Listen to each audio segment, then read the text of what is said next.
A4 నిందితుడు కాదు, A4 నిందితుడు కాదు, సాక్షిగా ఉపయోగించవచ్చు, సాక్షిగా ఉపయోగించవచ్చు. ఎలా నేను అంటున్నానంటే చాలా బాధాకరం.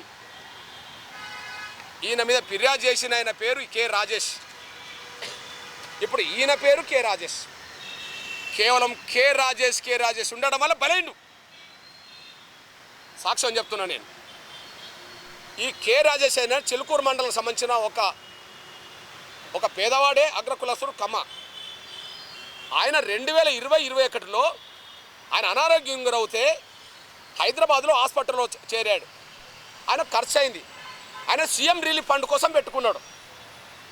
1 సంవత్సరం 2 సంవత్సరం రాలేదంట. ఆయన మర్చిపోయిండు.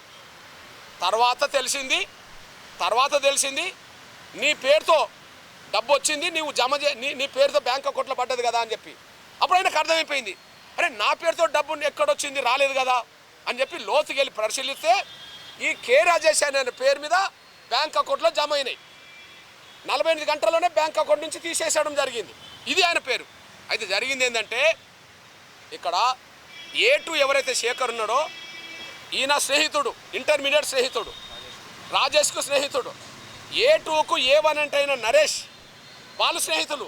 నరేష్కు రాజేష్కు సంబంధం లేదు. ఈ నరేష్ అనేటైనా A1 అనే నరేష్ అనేటైనా బొల్లం మల్లయ్య మాజీ ఎమ్మెల్యే, అప్పుడు ఎమ్మెల్యే, ఈ హాస్పిటల్లో జరిగినప్పుడు ఎమ్మెల్యే. ఆయన ఉన్నప్పుడు ఆయన సోషల్ మీడియా చూసేవాడు. ఈ A1 ఇతనికి సీఎం రిలీఫ్ ఫండ్లో ఇంతకుముందు 1-2 కేసుల్లో ఇట్లాంటి తప్పులు చేస్తే ఆయన అరెస్ట్ అయ్యి వచ్చేసాడు. కానీ A1కు A2 పరిచయం, A2కు రాజేష్ పరిచయం.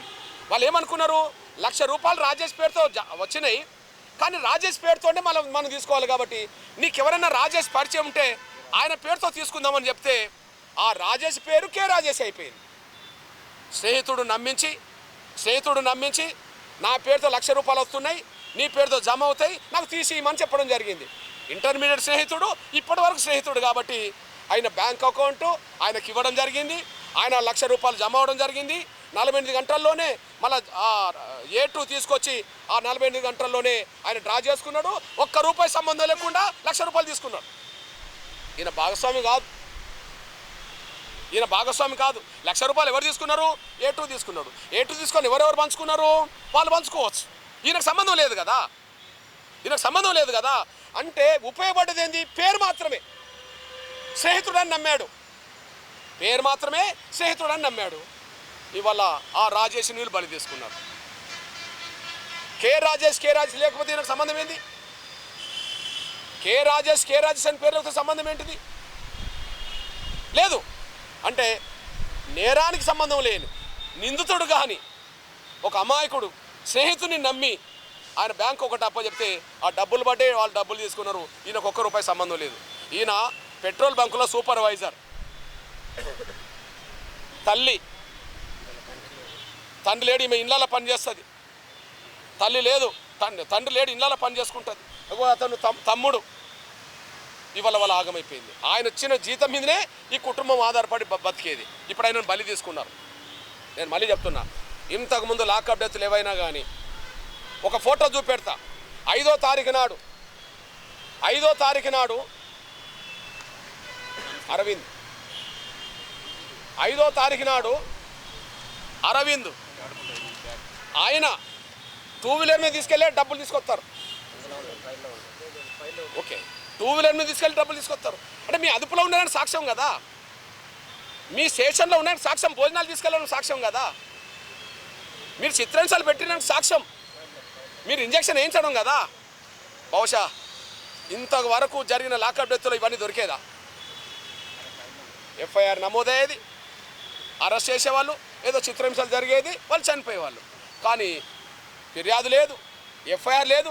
ఆ కాలంలో నిర్బంధం, ఆ కాలంలో హింసలు, ఆ కాలంలో మరణాలు. దీని మీదనే జరిగింది. ఇక చూడండి, చిలుకూరు కానిస్టేబుల్ అరవింద్.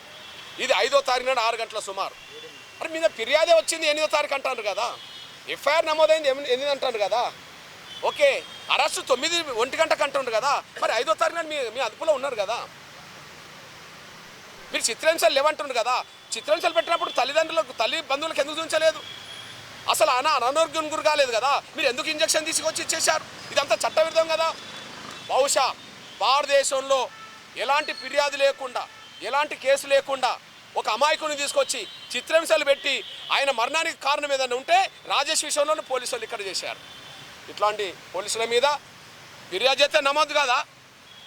ఒక ఎస్సీఎస్లే కాదు, ఎవరన్నా ఒక వ్యక్తిపై పోలీస్ స్టేషన్లో మాకు ఈ అన్యాయం జరిగిందని ఫిర్యాదు చేస్తే వెంటనే ఫిర్యాదును ఎఫ్ఐఆర్ చేయాలి. సాక్ష్యం ఏంటిది? రాజేష్ ఫిర్యాదు చేశాడు 10 గంటలకు, 10 గంటలకి ఎఫ్ఐఆర్ అయిపోయింది కదా, ఒక నిమిషం తేడా లేకుండా. రాజేష్ ఫిర్యాదు చేశాడు 10 గంటలకు, ఒక నిమిషం తేడా లేకుండా ఫిర్యాదు ఎఫ్ఐఆర్ అయిపోయింది కదా. మరి తల్లి 17వ తారీఖున డెడ్ బాడీ వస్తే, 16 చనిపోతే 17 డెడ్ బాడీ ఇంటికి వస్తే 18వ తారీఖున పోయి డిఎస్పీకి ఫిర్యాదు చేసింది కదా. నా కొడుకు చావుకు చిలుకూరు ఎస్ఐ రూరల్ సిఐ కారణం అని చెప్పి డిఎస్పీకి ఫిర్యాదు చేసింది కదా. ఫిర్యాదు మీద కేసు కట్టాలి కదా, ఫిర్యాదు తీసుకోవాలి కదా, కేసు కట్టాలి కదా. కేసు ఎందుకు కట్టలే? రాజేష్ విషయంలో నిమిషం కాకముందే కేసు కట్టారు కదా, ఇక్కడ కేసు ఎందుకు కట్టలే? 30వ తారీఖు నాడు మళ్ళీ డిఎస్పీ దగ్గరికి వెళ్ళి మళ్ళీ కేసు కట్టేయడం జరిగింది. 30వ తారీఖు నాడు 18వ తారీఖు 30వ తారీఖు నాడు 18వ తారీఖు ఇవ్వడం జరిగింది. 30వ తారీఖు నాడు మళ్ళీ ఇవ్వడం జరిగింది. 30వ తారీఖు మళ్ళీ ఇవ్వడం జరిగింది. కేసు కట్టలే. నేను స్వయాన ఊరికి వెళ్ళాను, గంటసేపు కుటుంబ సభ్యులతో మాట్లాడాను, అన్ని విషయాలు సేకరించాను. నా ఒక్కటి సమాచారమే కాకుండా లాయర్ల బృందాన్ని పంపాను, నిజ నిర్ధారణ కోసం మా లాయర్ల బృందాన్ని పంపాను. వాళ్ళు ఇచ్చిన సమాచారం మేరకు నేను స్వయాన ఎస్పీని కలిసి వచ్చాను. ఎందుకు కలిసాను ఎస్పీని? అంటే ముఖ్యంగా ఎస్పీని కలిసి వచ్చాను. ఎస్పీకి ఎందుకు కలిసాం? ఇప్పుడు తల్లిపై ఫిర్యాదు చేస్తే కేసు ఎందుకు నమోదు చేయలేదు? డిఎస్పీ 1కి 2 సార్లు కలిసిండు కదా అని చెప్పి అన్నాను. ఇగో నేను కూడా కలిసిన డిఎస్పీ మీద కేసు నమోదు చేయలేదు. ఇప్పుడు నేను చెప్తున్నా, ఎస్ఐసీఎం చర్య తీసుకోవాల్సింది డిఎస్పీ అవుతే డిఎస్పీ చర్య తీసుకోలే. డిఎస్పీ చర్య తీసుకోకపోతే నేను ఎక్కడికి వెళ్ళాలి? ఎస్పీ దగ్గర రావాలి. ఎస్పీకి వచ్చి నేను ఫిర్యాదు చేశా, డిఎస్పీ చర్య తీసుకోలే. డిఎస్పీ నిర్లక్ష్యం ఏంది? కేసు కట్టకపోవడం. వాళ్ళేమో నిందితుడి చావుకు వాళ్ళు కారకులు, ఎస్ఐసిఐ కారకులు. కానీ డిఎస్పీ విధి నిర్వహణలో నిర్లక్ష్యం కదా. విధి నిర్వహణలో నిర్లక్ష్యంగా ఉంటే నిన్న తమిళనాడులో ఒక జిల్లా కోర్టు ఒక డిఎస్పీని జైలుకు పంపింది. ఎస్సీ యాక్ట్లో నిర్లక్ష్యంగా ఉన్న వాళ్ళను జైలుకు పంపింది. అక్కడ తమిళనాడులో జైలుకు పంపింది. 10 రోజుల క్రితం జరిగిన ఘటన. కానీ ఇక్కడ డిఎస్పీ మీద చర్యలు లేవు. డిఎస్పీ చర్యలు లేకపోతే నేను ఎస్పీ దగ్గరకు వచ్చేసాను, ఎస్పీ చర్యలు తీసుకోలే. మరి ఎస్పీ చర్యలు తీసుకోకపోతే ఎక్కడ రావాలి? దశల వారుగానే వస్తున్నాం, ఆధారాలతో వస్తున్నాం. మేము చెప్పిన ఒక్కటన్నా తప్పని చెప్పానండి. మేము సాక్ష్యం చెప్తున్నా. నేను నా పాత్రికేయ సోషల్ మీడియా మిత్రులారా, మీకు ఇది చాలా అర్థమైన ఘటన, మీరు పోయి ఎంక్వైరీ చేసుకోండి.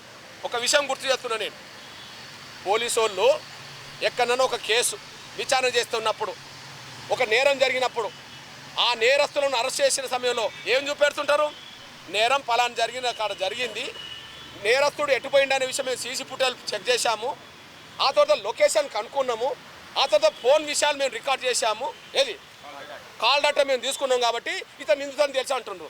ఇప్పుడు నేనంటున్నంటే అదే సీసీ ఫుటేజీలు మీ స్టేషన్లోనే బయట పెట్టేసేయండి, అదే కాల్ డేటా మీ స్టేషన్లో బయట పెట్టేసేయండి, అదే లొకేషన్ మీ స్టేషన్ మీ ఎక్కడున్నా బయట పెట్టేసేయండి.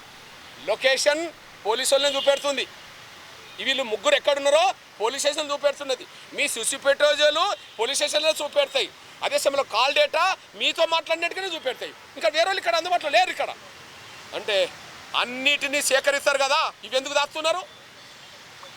ఒక అరెస్టు చూపెట్టడానికి అన్ని సేకరిస్తారు కదా. సీసీ ఫుటేజ్ ఇప్పుడు ఒక కేసు విషయంలో ఇప్పుడు 99% దేని మీద ఆధారపడుతున్నారు? CC footage. దేని మీద ఆధారపడుతుండ్రు? Call data. దేని మీద ఆధారపడుతుండ్రు? లొకేషన్ కదా. ప్రతి కేసులో ఈ మూడింటి మీద ఆధారపడుతుండ్రు కదా. ఈ కేసులో 3 ఎందుకు దాస్తుండ్రు? ఈ కేసులో ఈ 3 ఎందుకు దాస్తున్నారు? సీసీ ఫుటేజ్ బయట పెట్టండి, చూపించండి, కాల్ డేటా బయట పెట్టండి, చూపించండి, వాళ్ళు ముగ్గురు ఏ లొకేషన్లో ఎప్పుడెప్పుడు ఉన్నారో చూపించండి, అయిపోతుంది. ఈ 3 లొకేషన్లు మిమ్మల్ని చూపెట్టకపోతే ఈ కేసు విషయంలో నేను వెనుకకు దక్కుతాను, మా వాళ్ళు కూడా వెనుకకు దక్కుతారు. ఖచ్చితంగా నిందితులు వాళ్ళే కాబట్టి చెప్తున్నాం, వెంటనే ఎస్సీ యాక్ట్ వాళ్ళ మీద అమలు జరగాలి, 302 హత్యా నేరం కేసు పెట్టాలి, వాళ్ళని వెంటనే సస్పెండ్ చేయాలి. మిగతా విషయాలు ప్రభుత్వం నుంచి రావాల్సింది ఏంటనే విషయం మేము తెలుసుకుంటాం. కానీ డిపార్ట్మెంట్ పరంగా రావాల్సింది మాత్రం చేయాల్సింది మాత్రం వాళ్ళ విధి నిర్వహణలో విఫలమైన వాళ్ళు డిఎస్పీ ఎస్పీ కేసు పెట్టమని చెప్పి డిఎస్పీకి వెళ్తే పెట్టలేదు కదా, విధి నిర్వహణలో నిర్లక్ష్యం కదా, ఎందుకు పెట్టలేదని అడగడానికి ఎస్పీ దగ్గరికి వెళ్తే ఎస్పీ చొరవ తీసుకోకపోను 30 యాక్ట్ పెట్టిండు కదా, జిల్లాలో 30 యాక్ట్ పెట్టిండు అతను. అంటే ఎస్పీ మీద చర్య తీసుకోవాల్సిందే కదా. చట్టపరమైన చర్యలు ఎస్ఐసీఎం తీసుకోవాలి, శాఖపరమైన చర్యలు డిఎస్పీ ఎస్పీ మీద తీసుకోవాలని చెప్పి నేను డీజీపీ గారిని కలవడం జరిగింది. ఈ విషయంలో మేము స్పష్టంగా చెప్తున్నాం, ఒకటి 302 కేసు మర్డర్ కేసు వీళ్ళ మీద పెట్టాల్సిందే, అక్రమ నిర్బంధం చిత్రహింసల వల్లనే జరిగింది. 2 ఎస్సీ కాబట్టి ఎస్సీ యాక్ట్ పెట్టాల్సిందే.